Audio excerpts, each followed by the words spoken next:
സ്റ്റേഷനിൽ പോയി കീഴടങ്ങാൻ പോയെന്ന് അവൻ കാരണമാണ് ഇവക്ക് ഇങ്ങനെ സംഭവിച്ചതെന്ന് ഞാൻ തന്നെ കുറ്റക്കാരനെന്നൊക്കെ പറഞ്ഞ് ചെന്ന് ഒരു ദിവസം അവിടെ കണ്ട ഇരുത്തിയിരുന്നെന്ന് പറയുന്നത് പിറ്റേന്ന് അവരെന്നെ ഒന്ന് കൊണ്ടുപോയെന്നും പറയുന്നു. അവന്റെ ആൾക്കാർ വന്ന് കൊണ്ടുപോയി എന്നും പറയുന്നു. വേറെ ആരും ഇല്ല പറഞ്ഞ അവന്റെ സഹോദരി ഇവിടെ എന്റെ കൊച്ചിന്റെ ചടങ്ങിന് 16-ന്റെ അന്നല്ല അതിന് മുമ്പ് വരെ അവളിവിടെ വരുമായിരുന്നു. അവസാനമായിട്ട് മരിക്കുന്നതിന്റെ തലേക്കുന്ന ദിവസം എന്റെ വീട്ടിൽ വന്നായിരുന്നു. കൊച്ചിന്റെ കളിയുടെ പ്രശ്നം കാര്യം ഫോട്ടോസൊക്കെ കാണിച്ച് ഒരുപാട് നേരം ഇരുന്ന് സംസാരിച്ച് ഒരു 8 മണിയൊക്കെ ആയപ്പോഴാണ് രേഷ്മ പോയത്. നമസ്കാരം. തിരുവനന്തപുരത്ത് രേഷ്മ എന്ന് പറയുന്ന പെൺകുട്ടി ആത്മഹത്യ ചെയ്തിട്ട് ഇന്നേക്ക് 1.5 മാസം പിന്നിടുകയാണ്. ഈ ഒരു സംഭവത്തിൽ എന്താണ് യഥാർത്ഥത്തിൽ ഉണ്ടായത് എന്നത് അന്വേഷിക്കാൻ പോലീസ് ഇതുവരെ തയ്യാറായിട്ടില്ല എന്നാണ് കുടുംബം പറയുന്നത്. ഇതുമായി ബന്ധപ്പെട്ട് ഈ പെൺകുട്ടിയുടെ സഹോദരി രമ്യയുടെ മൊഴി പോലീസ് രേഖപ്പെടുത്തിയിരുന്നു. പക്ഷേ ആ രേഖപ്പെടുത്തിയ മൊഴിയിലും നിന്ന് വ്യത്യസ്തമായിട്ടാണ് പോലീസ് എഴുതി ചേർത്തത് എന്നതൊക്കെയുള്ളതാണ് ഇവരിപ്പോൾ പ്രതികരിക്കുന്നത്. എന്താണ് മൊഴിയിലൊരു വ്യത്യാസം പോലീസ് വരുത്തിയിരിക്കുന്നത് എന്ന് പറയുന്നത്? വ്യത്യാസം എന്ന് പറഞ്ഞാൽ ഞാൻ പറഞ്ഞത് അവനെ കൊണ്ടുള്ള ദ്രോഹത്തിന്റെ കാര്യം മാത്രമാണ് ഞാൻ അവിടെ പറഞ്ഞത്. കാരണം എന്ന് വെച്ചാൽ നമ്മൾ കണ്ണാലെ കണ്ടിരിക്കുന്ന കാര്യമാണ് ഞാൻ അവിടെ പറഞ്ഞിട്ടുള്ളത്. നമ്മളെ അനുഭവങ്ങളാണ് അവിടെ ഞാൻ പറഞ്ഞത്. എന്നിട്ട് അവിടെ ആ പോലീസ് സാറ് എഴുതി വെച്ചിരിക്കുന്നത് അവള് സുമനസാലെ അവിടെ പോയി മരിക്കണമെന്നോടി തീരുമാനിച്ചാണ് അവിടെ പോയി മരിച്ചെന്നാണ് തൂങ്ങിയെന്നാണ് എഴുതി വെച്ചിരിക്കുന്നത്. ഞാൻ പറഞ്ഞത് ഇവൻ നിരന്തരം ഞങ്ങളെ ശല്യം ചെയ്തുകൊണ്ടിരിക്കുക. ഞങ്ങളെ കുടുംബവും അവൻ എവിടെയൊക്കെ പോയിട്ടുണ്ടോ അവിടെ മൊത്തത്തിൽ എല്ലാവരെയും അവൻ ദ്രോഹിച്ചിട്ടേ ഉള്ളൂ. ഒരു കുഞ്ഞു മക്കൾക്ക് പോലും അവനെ കണ്ണിന് കണ്ടുകൂടാ. അത്രയ്ക്ക് അവൻ ശല്യമാണ്. ശല്യം എന്ന് വെച്ചാൽ അവ കുടിച്ചു കഴിഞ്ഞാൽ പിന്നെ അവ ലോകത്തുള്ള എല്ലാവരെയും കൂട്ടി വായിച്ച് ഈ റോഡിൽ വന്ന് നിന്നാണ് വിളിക്കുന്നത്, രേഷ്മു രേഷ്മു രേഷ്മ. അവള് ഇറങ്ങി മിണ്ടാതിരുന്ന കൊച്ചുങ്ങളെ വിളിക്കും കിടന്ന്, ഗൗരി ഗൗരി, നന്ദു നന്ദു, അലപ്പാണ്. എത്രയോ പ്രാവശ്യം ആ ചേച്ചി ഇറങ്ങി അവര് വഴക്ക് പറഞ്ഞിട്ടുണ്ട്. നിങ്ങൾ ഭാര്യയും ഭർത്താവും ഒക്കെ തന്നെ നിങ്ങളെ വീട്ടുകളിൽ പോയി നിങ്ങൾ വല്ലതും അടിയൂടെ പിടിയൂടെ ചെയ്യും. ഈ റോട്ടിൽ കിടന്ന് നിങ്ങൾ അടിയൂടെ പിടിയൂടെ ചെയ്ത് വല്ലതും ആയി പോയി കഴിഞ്ഞാൽ എൻ്റെ അടുത്തേ ഓരോരുത്തർ വന്ന് ചോദിക്കുള്ളൂ. ഞാനും എൻ്റെ അമ്മയും ഇവന്റെ കൂടെ പോയതിന് ശേഷം ഞങ്ങൾ വലുതായിട്ട് മിണ്ടത്തില്ലായിരുന്നു. എൻ്റെ അനിയത്തിയോടെ പിന്നെ കുറച്ച് നാൾക്ക് മുമ്പ് വെച്ചാണ് ഞങ്ങൾ മിണ്ടി തുടങ്ങിയത്. ഇവന്റെ കൂടെ പോയതുകൊണ്ട് ഇഷ്ടമില്ലാത്തതുകൊണ്ട് തന്നെ അവനെ ഞങ്ങൾക്ക് ഇഷ്ടമല്ല എന്ന് വെച്ചാൽ അത്രമാത്രം ഞങ്ങളെ കുടുംബം ഞങ്ങളെ അവൻ ദ്രോഹിച്ചിട്ടുണ്ട്. പിന്നെ അവള് ഭർത്താവാണ്, അവളാ കൊച്ചുങ്ങൾ അച്ഛനാണെന്നുള്ള ആ ഒരു ഇതില് അവളെല്ലാം മറന്ന് വീണ്ടും അവൻ്റെ കൂടെ ജീവിക്കാൻ പോയി. പക്ഷെ ഇപ്പൊ അവൻ വന്നതിന് ശേഷം അവനൊരു വല്ലാത്തൊരു മാറ്റമായിരുന്നു. അത് ഞങ്ങൾ ശ്രദ്ധിക്കുന്നുണ്ടായിരുന്നു. എന്ന് വെച്ചാൽ അവൻ ഭയങ്കരമായിട്ട് സ്നേഹം. കാരണം അവളെ കൊണ്ട് അവന് ജീവിക്കണം. എല്ലാ ഇതിലും സമ്പത്തായിട്ടായാലും മുതലായിട്ടായാലും എവളെ കയ്യിലുള്ളത് വെച്ച് അവന് ജീവിക്കണം. ആഡംബരമായിട്ട് അവന് ജീവിക്കണം. അവന്റെ വീട്ടുകാരെയും കാര്യങ്ങൾ അവന് എവളെ മുൻനിർത്തി അവന് വലിയ ആളായിട്ട് അവന് ജീവിക്കണമായിരുന്നു. അതുകൊണ്ട് ഇപ്പൊ വന്നു കയറിയപ്പോ അവൻ ഭയങ്കര സ്നേഹപ്രകടനമായിരുന്നു. കൊച്ചുങ്ങളെ നല്ലോണം നോക്കുന്നു, കൊച്ചുങ്ങളെ കൊണ്ടുപോകണം, വിളിച്ചുകൊണ്ടിരുന്നു. ഇതെല്ലാം എന്റെ കൊച്ച് ജോലി ചെയ്ത് അവിടെ നിന്ന് പൈസ ഇട്ടു കൊടുക്കുന്ന പൈസക്കാണ് അവൻ ചെയ്യുന്ന മൊത്തം. അവന്റെ വീട്ടുകാർക്ക് വരെ ചെലവിന് കൊടുക്കുന്നത് അവൻ എന്റെ കൊച്ച് ജോലി ചെയ്ത് അയച്ചു കൊടുക്കുന്ന പൈസക്കാണ്. അപ്പൊ എന്തൊക്കെ നല്ല സന്തോഷത്തിൽ അവൾ ഇവിടുന്ന് പോയതാണ്. കൊച്ചുങ്ങളെ കളിയും കഴിഞ്ഞു പോയതാണ്. എന്തോ ആവട്ടെ, അവർ അടികൂടിയാ പിടിയുടെ ശരി, അതിനൊരു കാരണം ഉണ്ടല്ലോ. മരണം എന്ന് പറയുമ്പം അതിന് പ്രത്യേകിച്ച് ഒരു കാരണം ഇല്ലാതാരെങ്കിലും ഇങ്ങനെ ഒന്ന് ചെയ്യൂ? ആ കാരണം നമുക്കറിഞ്ഞാൽ മതി.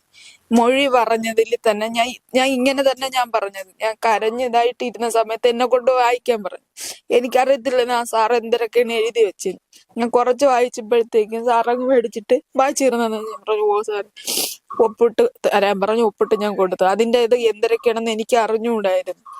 അത് കൊടുത്ത് അപ്പോഴാണ് ഈ FIR മേടിക്കണോന്ന് പറഞ്ഞ മരണ സർട്ടിഫിക്കറ്റിന് കൊടുക്കാൻ FIR സ്റ്റേഷനിൽ നിന്ന് മേടിക്കണമെന്ന് പറഞ്ഞു. FIRന്റെ കോപ്പി അവിടെ കൊടുക്കാൻ.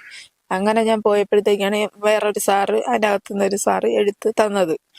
അപ്പൊ എനിക്ക് അറിഞ്ഞുകൂടാ, സത്യം പറഞ്ഞാൽ ഞങ്ങൾക്ക് ഇതിനെ പറ്റി നമുക്ക് അറിഞ്ഞുകൂടായിരുന്നു. FIRൽ ഇങ്ങനെ മൊഴി വരുന്നതും ഇവര് അത് നമ്മൾ പറഞ്ഞതാണ് വന്നെങ്കിൽ ശരി, നമുക്ക് വേറെ ഇതില്ലായിരുന്നു. ഇത് അവള് സ്വന്തം ഇഷ്ടത്തിന് അവിടെ പോയി ആത്മഹത്യ ചെയ്തു എന്നാണ് പറഞ്ഞിരിക്കുന്നത്. അത് ഞാൻ പറഞ്ഞിരിക്കുന്നതെന്ന് അതിലെഴുതിയിരിക്കുന്നു.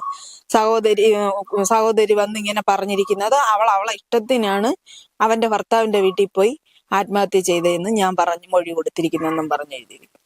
അപ്പൊ അതിനൊരു ചോദ്യം, അത് ഞങ്ങളായ ചോദിക്കും, ഞങ്ങൾ പാവപ്പെട്ടവരായിപ്പോയത് കൊണ്ടാണ് നമ്മളോട് ഈ ചതി കാണിച്ചതെന്നാണ് നമുക്കറിയാൻ വയ്യാത്തത്.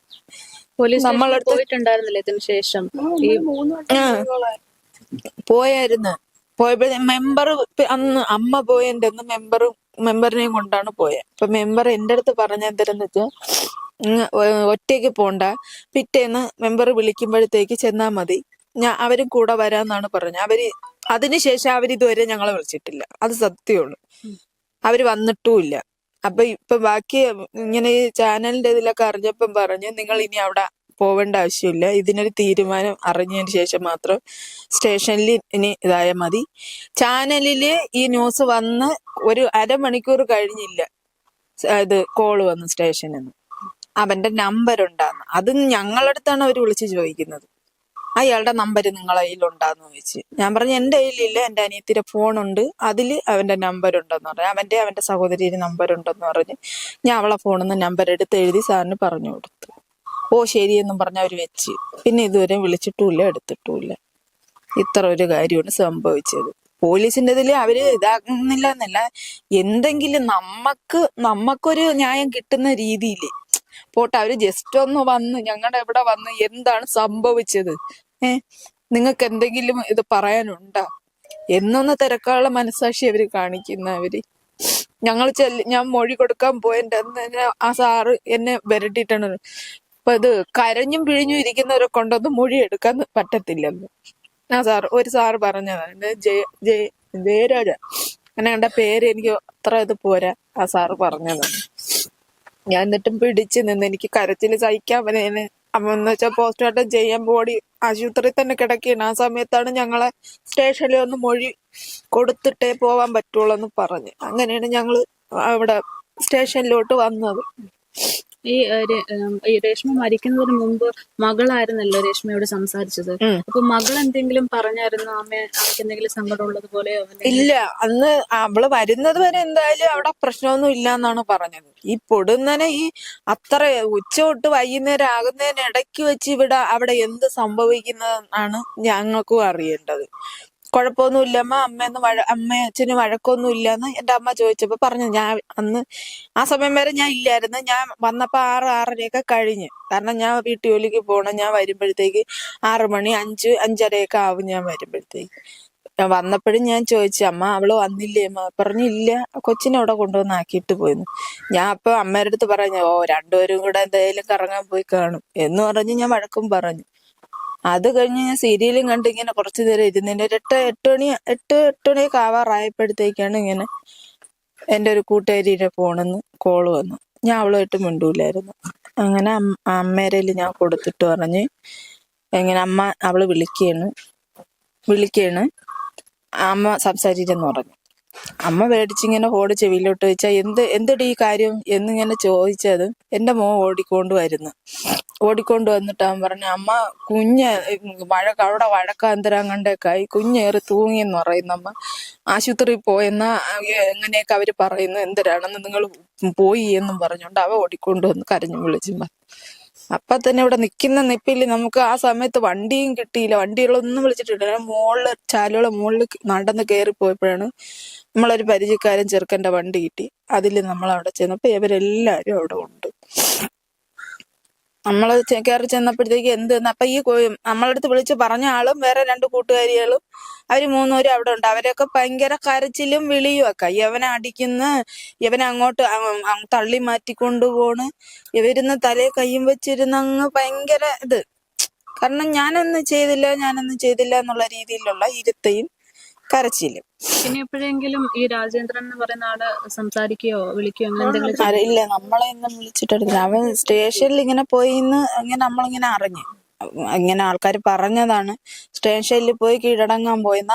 അവൻ കാരണമാണ് ഇവക്ക് ഇങ്ങനെ സംഭവിച്ചതെന്ന്, ഞാൻ തന്നെ കുറ്റക്കാരനെന്നൊക്കെ പറഞ്ഞ് ചെന്ന് ഒരു ദിവസം അവിടെ കണ്ട ഇരുത്തിയിരുന്നെന്ന് പറയുന്നത്. പിറ്റേന്ന് അവരെന്നെ ഒന്ന് കൊണ്ടുപോയെന്നും പറയുന്നു.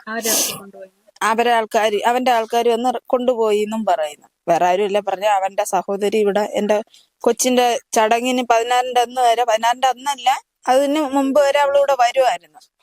ഈ ചടങ്ങ് ഇതാവുന്നത് വരെ അപ്പുറത്തെ വീട്ടിൽ വന്ന് ഇരിക്കും, അവിടെ നിന്ന് എന്തെങ്കിലുമൊക്കെ ചെയ്യും, വൈകുന്നേരം പോകും, അങ്ങനെ പോയി വന്നൊക്കെ നിന്നപ്പോ അവളാണ് പറഞ്ഞത് ഇങ്ങനെ. നമ്മളെ അടുത്തല്ലേ, ഭർത്താവ് ചേച്ചിയുടെ അടുത്താണ് അങ്ങനെ പറഞ്ഞത്. ഇത്ര കാര്യം നമുക്കറിയാലോ. നമുക്ക് ഞങ്ങളുടെ ഭാഗത്ത് ഞങ്ങളെ കൊച്ചിന് നീതി കിട്ടണം. എന്താണ് അവൾക്ക് സംഭവിച്ചതെന്ന് നമുക്ക് അറിയണം. ഈ രേഷ്മയെ ഉപദ്രവിക്കുന്നതായിട്ടൊക്കെ കണ്ടിട്ടുണ്ട് എന്ന് പറയുന്നതായിട്ട്, അങ്ങനെ എന്തെങ്കിലും കണ്ടിരുന്നോ? കണ്ടിരുന്നു. ഇവിടെ 3-4 പ്രാവശ്യം ഇവിടെ വെച്ച് അടിച്ചിട്ടുണ്ട്. ഒരു സ്വന്തമായിട്ട് കല്ലെടുത്ത് വെച്ച് ഇടിക്കുകയും അവളെ ഇടിക്കുകയൊക്കെ ചെയ്ത് കുറെ 10-12 മണിയായിട്ട് തുടങ്ങിയ ഒരു 3-4 മണി വരെ കാണും. ഒരു ദിവസം 3 മണിക്കാണ് ഞാൻ ഇറങ്ങി വഴക്ക് പറഞ്ഞത്. ഉറങ്ങാൻ ശല്യം സഹിക്കാൻ മേതായത് അവളെ ഉപദ്രവിക്കുന്നു, പിന്നെ നമുക്കും ശല്യം തന്നെയായിരുന്നു. അങ്ങനെയാണ് ഇറങ്ങി വഴക്ക് പറഞ്ഞിട്ടുള്ളത്. അങ്ങനെ ഒരുപാട് പ്രാവശ്യം അങ്ങ് റോട്ടിൽ നമ്മൾ പൈപ്പ് ഇരിക്കുന്നില്ലേ, അവിടെയാണ് ഒരുപാട് പ്രാവശ്യം. പിന്നെ സാഹി ഇടുമ്പോ ഇഞ്ഞു വരും, അവിടെ ഇഞ്ഞു വരുമ്പോഴത്തേക്ക് അവനും ഇഞ്ഞു വരും. അല്ലാതെ ഈ അവസാനമായിട്ട് രേഷ്മേനെ എപ്പോഴാ കണ്ടത്? അവസാനമായിട്ട് മരിക്കുന്നതിന്റെ തലേക്കുന്ന ദിവസം എന്റെ വീട്ടിൽ വന്നായിരുന്നു. കൊച്ചിന്റെ കളിയുടെ പ്രശ്നം കാര്യം ഫോട്ടോസൊക്കെ കാണിച്ച് ഒരുപാട് നേരം ഇരുന്ന് സംസാരിച്ച് ഒരു 8 മണിയൊക്കെ ആയപ്പോഴാണ് രേഷ്മ പോയത്. അപ്പോഴേ അവൻ അവിടെ നിൽക്കിയിരുന്നു വണ്ടിയും കൊണ്ടുവന്ന്. അന്നാണെന്ന് തോന്നുന്നു കൊച്ചിനെ കൊണ്ടുപോവാതിരുന്നത്. കൊണ്ടുപോകൂലെന്ന് പറഞ്ഞായിരുന്നു. അവളങ്ങ് കൊണ്ടാക്കെന്ന് പറഞ്ഞായിരുന്നു. അത് ഞാൻ ഇവിടെ നിന്ന് നോക്കിക്കൊണ്ടിരിക്കുന്നു. അപ്പൊ അവള് പറഞ്ഞ വരട്ട് വേണ്ടെന്ന് പറഞ്ഞു. പിന്നെ കൊണ്ടുപോയേ ഇല്ലെന്ന് ഞാൻ കണ്ടില്ലായിരുന്നു.